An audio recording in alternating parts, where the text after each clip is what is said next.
darahnya wanita dan mempelajarinya, ini merupakan hal yang wajib bagi setiap wanita mengetahui tentang hukum-hukum darah haid, nifas, dan istihadah. Ketika dia sudah bersuami, maka yang berkewajiban mengajar istrinya tentang haid, nifas, dan istihadah adalah suaminya. Ketika suaminya tidak mampu mengajar istrinya, maka kewajiban bagi suami memerintahkan kepada istrinya untuk belajar haid, nifas, dan istihadah. Kenapa? Karena permasalahan darah haid, nifas, istihadah ini berhubungan dengan ibadah, berhubungan dengan sholat, berhubungan dengan puasa. Ketika seorang wanita tidak tahu, maka ibadahnya ini menjadi tidak sah. Maka bagi wanita perlu untuk belajar tentang haid, nifas, dan istihadah. Faslun fil haid wan nifasi wal istihadati. Fasal ini menjelaskan tentang darah haid, nifas, dan istihadah. Wa yakhruju minal farji salah satu dima. Dari kelaminnya wanita keluar 3 darah.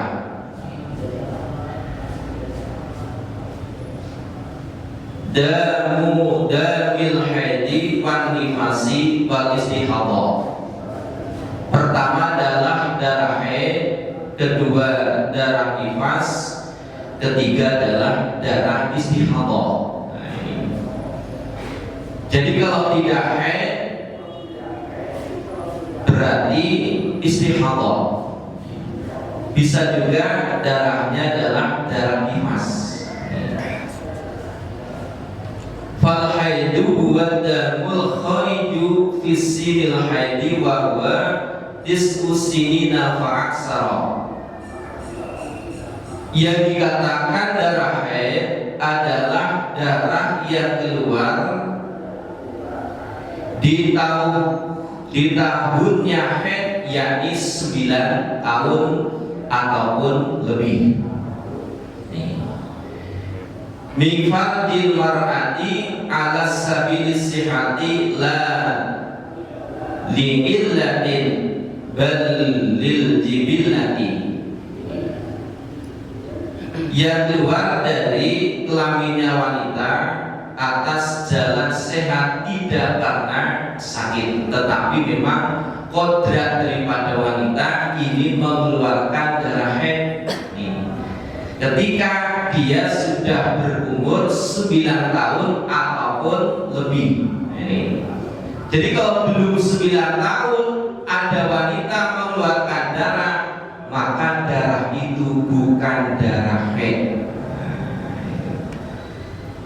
Kemungkinan darah istihadah ataupun darah penyakit. Nah, ketika darah penyakit, maka wanita tetap wajib melaksanakan sholat. Ketika bulan Ramadan, wanita tetap wajib berpuasa. Jadi yang dikatakan darah haid, darah yang keluar dari kelaminnya wanita di tahunnya haid. Jadi ketika seorang itu sudah berumur 9 tahun ataupun lebih. Nah, itu. Kemudian yang kedua, wan nifasu huwa damul khariju aqibal wiladah. Ay aqiba faradir rahmi minal hamli. Yang dikatakan dengan darah nifas adalah darah yang keluar setelah melahirkan.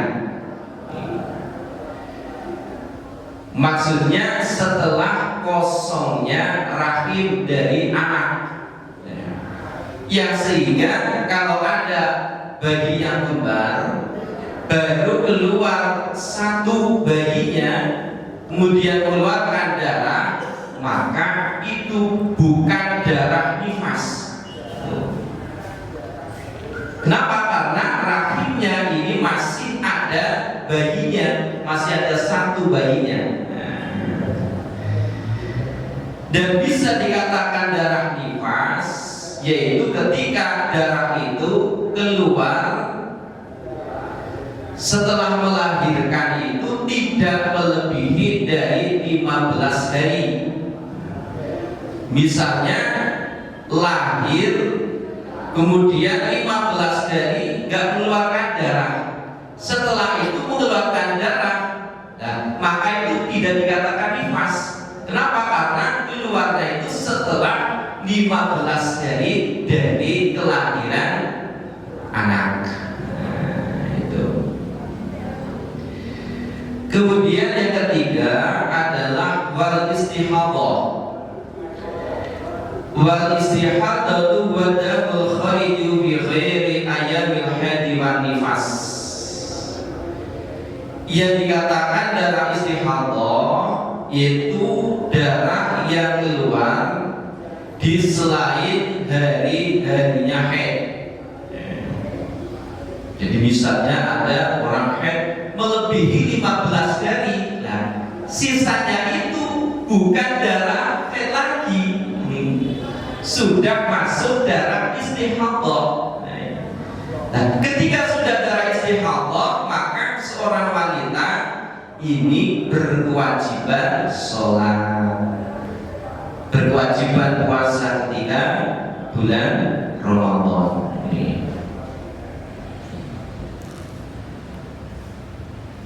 Jadi wala tamna'ul istihadhatu as-sholata was-shauma.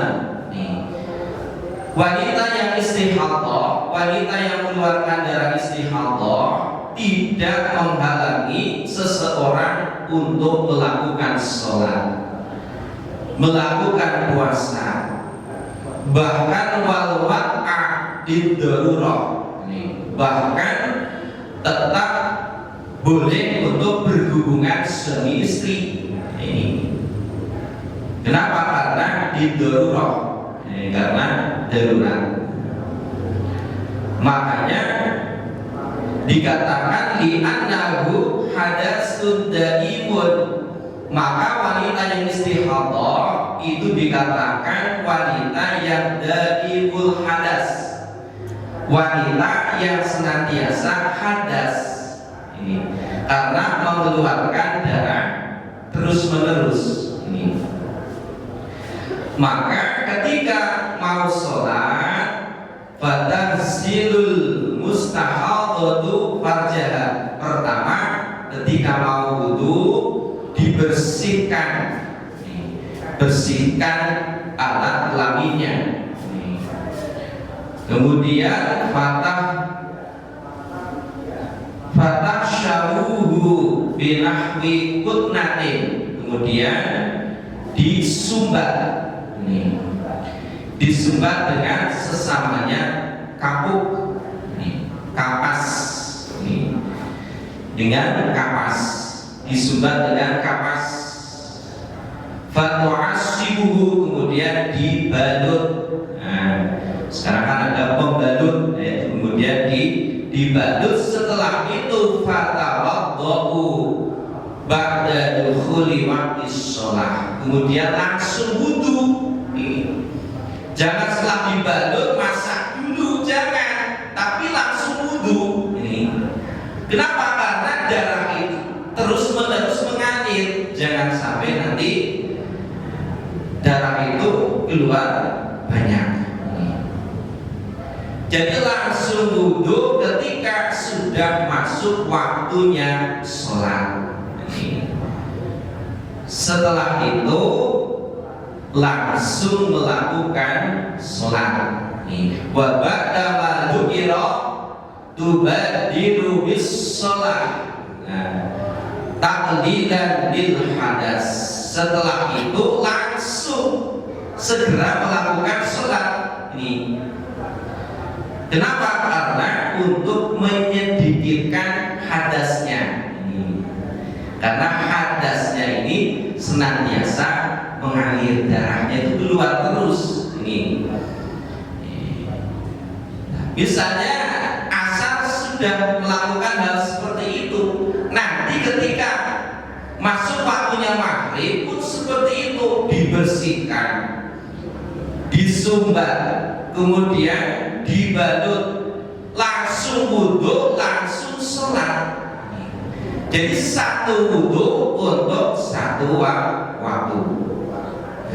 Nanti isya pun seperti itu, tidak boleh wudhunya maghrib untuk isya. Beda dengan orang yang tidak dari hadas seperti kita. Itu tata cara wanita yang istihadah. Kemudian wa aqallul hadi zamanan yaumun wa lailatun. Paling sedikitnya masanya haid adalah 1 hari 1 malam.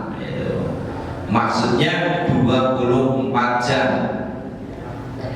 Baik terus menerus ataupun terhenti. Jadi tidak kalau haid itu keluar terus, tidak. Kadang juga berhenti. Wa aksaruhu 15 yauman. Paling lamanya adalah 15 hari. Paling lama itu 15 hari. Kemudian bahwa dikubu situn al-sab'un. Khalifnya umumnya masanya haid adalah 6 hari ataupun 7 hari. Nah, untuk mengetahui sudah suci ataupun belum adalah dengan meletakkan kapas, di kapas ini. Bihaitsu yakunu law wudi'at qutnatun orahwa fi farjiha la talawasat bidam wa illam yakhrud ila ma yajibu ghusluhu fil istinja. Jadi tanda-tanda sudah suci itu diletakkan kapas, letakkan kapas di kelaminnya wanita itu, di kapas. Nah, ketika kapas itu sudah bersih maka sudah suci. Tapi ketika masih keruh kapasnya, walaupun sudah tidak terasa keluar, ini berarti masih haid. Itu cara untuk mengetahui sudah suci ataupun belum dari haid. Nah, ketika sudah suci maka wanita itu harus segera mandi, walaupun malam hari sebelum subuh jangan nunggu subuh, harus segera mandi. Kenapa? Karena ada kewajiban untuk sholat. Jangan dinanti-nanti, dingin, nantilah jam 7 misalnya. Jangan. Ketika sudah suci, di kapas sudah bersih, maka harus segera mandi, kemudian wudhu, kemudian sholat. Untuk pembahasan sholat yang wajib dikobok nanti untuk pertemuan akan datang. Jemaah yang dimuliakan Allah Subhanahu wa Ta'ala, mudah-mudahan sedikit yang saya bacakan dari kitab Fathul Qorib mudah-mudahan menambah wawasan bagi kita, mudah-mudahan kita senantiasa menjadi ahli ilmi wa ahli khair. Amin ya rabbal alamin. Terima kasih atas perhatiannya. Mohon maaf atas segala kekurangan, kekhilafan. Wallahul muwaffiq ila aqwamit thoriq. Assalamualaikum warahmatullahi